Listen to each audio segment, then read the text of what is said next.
Nous sommes les Thunderbolts, voici la nouvelle anthologie de Panini Comics pour accompagner la sortie du film Thunderbolt qui frôle les 500 000 entrées lors de sa première semaine en France et qui devrait faire un bon deuxième week-end aux États-Unis. Les prévisions sont plutôt optimistes. Il faut dire qu'il n'y a pas grand-chose qui sort aux États-Unis cette semaine, pas de blockbuster massif. Les films en continuation devraient récolter des dollars, ce qui permettrait d'arrondir un petit peu ces box-office. Dans une semaine sortiront Lilo et Stitch, pas 2, le remake, et Mission Impossible 8. Et là, je pense que la carrière de tous les films du moment sera terminée. Et donc, ce sera une place nette pour ces deux gros blockbusters qui devraient lancer la saison. Les exploitants américains en ont bien besoin. Et les exploitants en France également.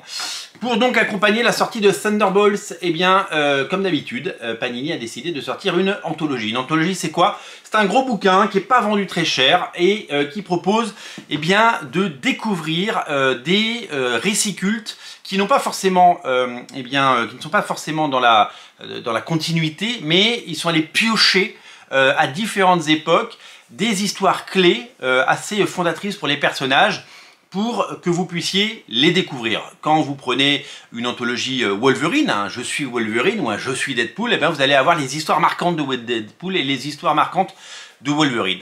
Là, le concept c'est le même, mais en même temps, il est un tout petit peu différent. Il est un petit peu biaisé dans le sens où les Thunderbolts, c'est pas une seule équipe, c'est plusieurs équipes. D'ailleurs, sur cette couverture, ça résume très bien un petit peu la richesse de cette série, puisqu'il y a eu beaucoup d'incarnations et il y a eu beaucoup de versions des Thunderbolts. Il y a bien sûr la version originale, celle de Kurt Busiek et de Mark Bagley, qu'on retrouve là dès la première page. Cette version, c'est la version originelle. C'est le twist de cette série créée à l'époque où il n'y avait plus le Avengers et plus de 4 Fantastiques pour sauver New York et pour sauver l'Amérique.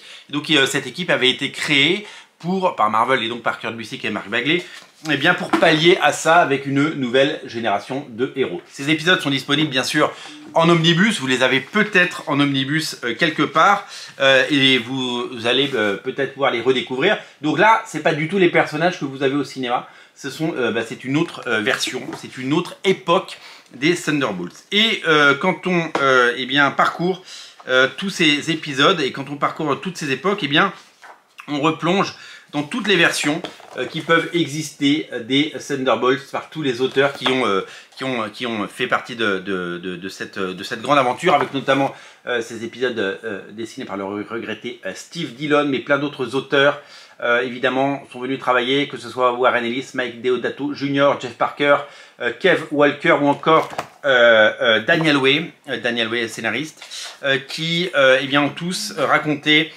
des histoires différentes, à des époques différentes, sur des personnages différents, seul le nom étant commun. Et c'est ce nom-là qui, bien sûr, va être la clé de tout ça, avec notamment des épisodes d'albums qui soit sont ressortis, puisque clairement, les Thunderbolts de Warren Ellis et Mike Deodato Jr. ou ceux de Daniel Way et Steve Dillon, ils ont fait l'objet d'albums séparés. Vous pouvez les prendre en album, que ce soit en deluxe, que ce soit en 100%. Mais si vous ne voulez pas tout acheter, vous pouvez avoir un premier coup d'œil. Et c'est souvent ce qui se passe, ces anthologies, elles permettent d'avoir un premier coup d'œil à l'intégralité de toutes ces séries.